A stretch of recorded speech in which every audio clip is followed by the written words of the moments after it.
Magandang hapon po sa lahat, Luzon, Visayas, Mindanao, kung saan kayong dako ng mundo po, tayo nagbabalik dito sa aking munting channel po, sa Mel Soriano TV 29, para mag-discuss ulit ng another coins. Ayan po.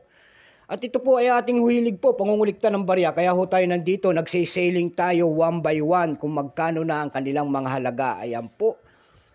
Magandang hapon po sa aking mga subscriber po kung saan kayong dako ng mundo po. Maraming salamat. Yung mga nanonood naman po na hindi pa po nakapag-subscribe, ayan, at gusto nyo ang ganitong mga topic po about coins, sinisailing natin ang kanilang mga halaga. Ayan po. Baka pwedeng makisuyo sa inyo. Ayan, at malaking tulong na po yan dito sa aking munting channel po. Ayan. Ang inyong mga presensya tulad ng pagpindot ng ating notification bells, subscribe and like and share para ma-update po kayo sa mga latest ko pang gagawing mga video po. Ayan.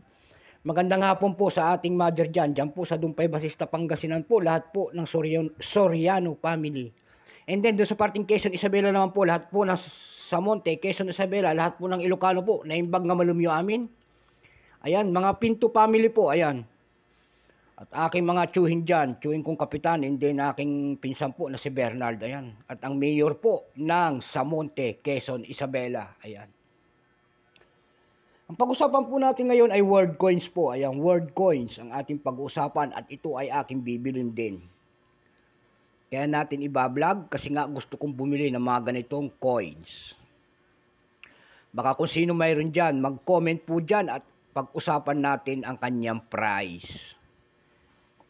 Ayan, year 1997 po, world coins. Mexico coins, ayan. Bago tayo magsimula sa ating talakayan, kilalanin mo muna natin siya. Siyempre, issue po, Mexico. Period, United Mexican States Republic, 1823 up to date po. Type, standard circulation coins, years 1971 hanggang 1978 po. Value nito, 5 pesos po, Mexico. Value, currency piso, 1923 hanggang 1992 po. Composition po nito ay copper nickel. May bigat po itong 14 grams. May haba po itong 33 mm. May kapal po naman itong 2.2 mm. Hugis po, syempre bilog. Orientation nito, coin alignment. Itinigil ang paggamit nito noong November 15, 1995. Number and dash 1080. Reference number KM-427. Ito pong year 1997, kung tawagin ng ating Mexico, ito po ay MO. Hindi natin alam kung anong ibig sabihin ng MO. Ibig sabihin Mexican Organization. Ayan. Ito lamang po ay 21%. Ayan. Kung ilang piraso naman ang ginawa ng barya ng Mexico, ito po ay 102 milyong piraso lamang.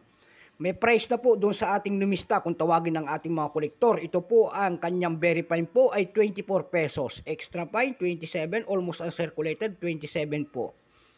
Yung kanyang uncirculated nito ay nagkakahalaga na ng 84 pesos. Ayan, 84 pesos na. Dako naman tayo sa kanyang price. Doon sa ating ebay.com, may nakita na tayo nagbebenta nito ng $5.99.